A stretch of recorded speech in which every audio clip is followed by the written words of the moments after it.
dentro sono le mie stoffe eccetera. Questo angolo sta prendendo forma.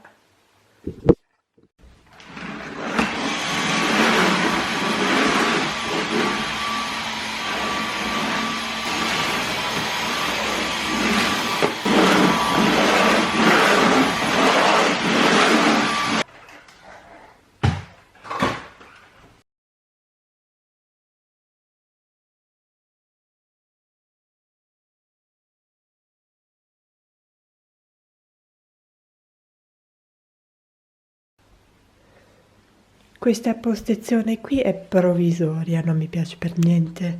Mi serve lo spazio per la macchina. Guardate che ordine. Non c'è più un rotolo per terra. Tutto pulito. Questi sono i 4 contenitori.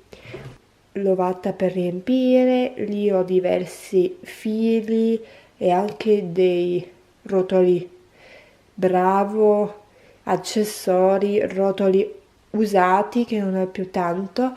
Qui dentro sono tutti i miei prototipi, un po' dei miei libri. Qui dentro cose random, non uso tanto sinceramente, delle forbici. Qui dentro questo ho tutti i rotoli Catania, questi qui di cotone, tutti i miei aghi diversi, il metro, aghi diversi, dei fili, foto.